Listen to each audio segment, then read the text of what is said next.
This is a very sad day in the city of Fresno today because a 9-year-old innocent girl was shot and killed in a shooting in the city of Fresno, and she was the unintended target.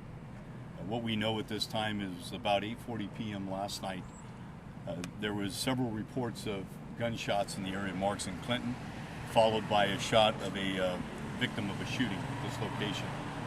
When officers arrived, they found a 9-year-old girl who had been shot in the stomach. She was lying on the ground. She was taken to CRMC. Unfortunately, at 9:27 p.m. last night, she was pronounced deceased. We have very little information to go on at this time. What we do believe happened, based on some evidence that we have found, is that there was some type of a exchange of gunfire that occurred between individuals about 300 yards or so to the northwest of this strip mall. And as a result of that, one of the individuals that was firing in a southeast direction, one of those rounds struck 9-year-old Jennesa Ramirez in the stomach, and that was a fatal wound. What we also have found is that there appears to be 2 calibers of weapons, which would lead us to believe that there was an exchange of gunfire and that there was possibly 1 or 2 vehicles that drove away from the scene, one of those being a black vehicle followed by a white vehicle, and those vehicles traveled southbound on Marks and then westbound on to Clinton. There's a significant number of businesses around here. The vast majority of them have exterior video cameras. Our detectives are now going through each and every one of those videos to see if there is information that we can use that would help us to solve this case. But what we really need is we need citizens to come forward with information.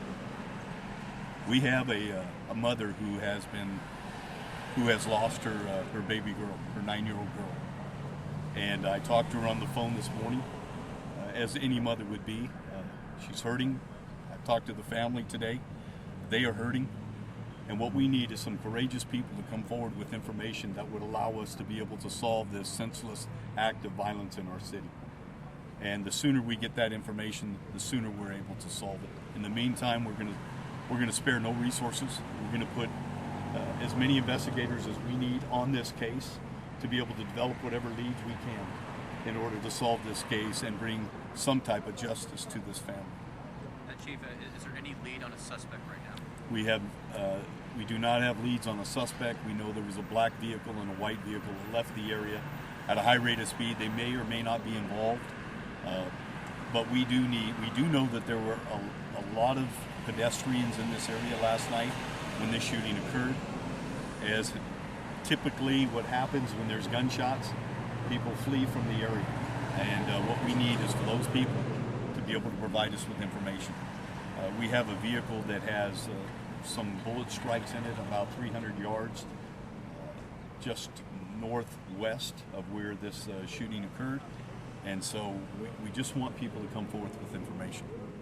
Did the little girl pass away during surgery last night, or was it even before any of that happened? I don't know if it was during surgery, but it happened relatively quickly.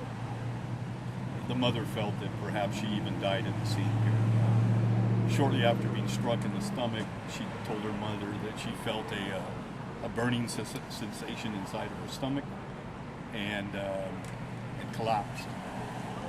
So it was probably shortly thereafter that she died. Was she just with her mother last night? Her and her mother came to the liquor store to cash in some lottery tickets, and they met some friends who were here that were outside of the laundromat.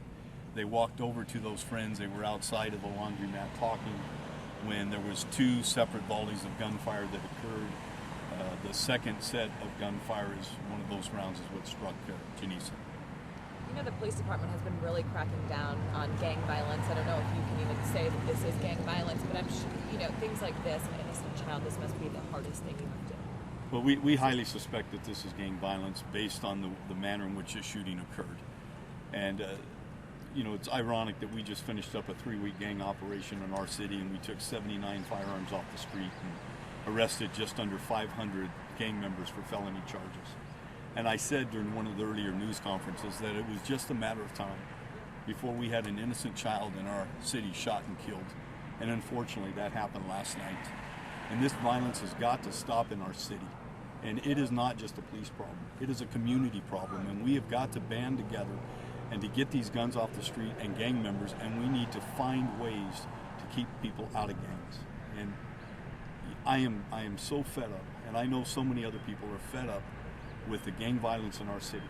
Because today, we have an innocent child that was struck by an errant round. And when a round is fired or bullets are fired by a gang member, those bullets have no lives. And here's a evidence of that. A 9-year-old girl innocently struck down in the prime of her life by an errant round fired nearly 300 yards away. Chief, you expressed your anger. I guess what message do you have for those involved in the person ultimately took this young lady's life? Well, not only am I asking for any witnesses to come forward, I'm asking for those individuals that were involved in the shooting to do the responsible thing and for them to come forward and provide whatever information. I don't expect them to do that because they're cowards. But I would expect good citizens in this city to come forward with information that would help us to solve this case. Now, Chief, you said you mentioned a lot of businesses around the area. How many different types of surveillance cameras will you be looking at, and will that really help pinpoint who was involved here? Based on the number of businesses and the number of exterior cameras, I would say there's probably somewhere around 20 video cameras. I know the strip mall behind us, each one of those businesses have cameras. Not only do they have cameras, but the management has a camera on every business. And so we're going to be looking at every adjacent corner, as well as cameras on Clinton Avenue. We know that vehicle that was involved had to travel here and had to travel away. And so we're going to be looking at those. But the real piece of information we need is some eyewitnesses and the people that are involved in this incident to come forward. We owe that to the family. Now, did the mother talk to you guys? Did she hear any gunfire? Did you see anybody? Did she provide any help for you guys? The mother said when they were standing out in front of the laundromat that they initially heard one volley of gunfire, and then a pause, and then a second volley of gunfire. And we believe that is what happened northwest of the location, was there was some type of an exchange of gunfire between an individual on the street and perhaps someone in a vehicle. That is speculation based on the evidence at this time, but that's the information we have. It could have been something different, but that's what the evidence leads to at this point. One reporter asked you how you were doing this morning, and you said absolutely terrible. This must be the worst crime that you have to deal with. It could have been prevented, and we have the loss of an innocent child. Yeah, this is a tragic day. Anytime you have a small child that loses their life in your city, I, as a police chief, feel personally responsible for that. And it is a sad day. It's a sad day because it didn't have to happen. And we have people out there running around on our streets today that really don't care because they're going to continue to do this. And what we need is for the citizens of this community to step forward, stand by us, and let's put an end to this senseless violence that we're seeing. This young girl, Jennesa Ramirez, did not need to die. Can you spell her name, her first name? Janeesa. Ramirez, Ramirez. Did she live in the area that you know of? She is she lives not too far from here. She's a student at Steinbeck Elementary in Central Unified. What grade is she in? I believe she's a fourth grader. Is there anything you want to say? Obviously, they may have told someone what they did. Someone else may know the suspects or any witnesses to try to really prompt someone to speak up. Well, if somebody is able to live with this on their conscience, they're not truly a human being. They have no conscience. And what we're asking is for someone out there that has a conscience to bring forth the information that would help us solve this case. Whether they're involved in the shooting or they're close to somebody involved in the shooting. There are people out there that know who did this. We just need that information provided to us today.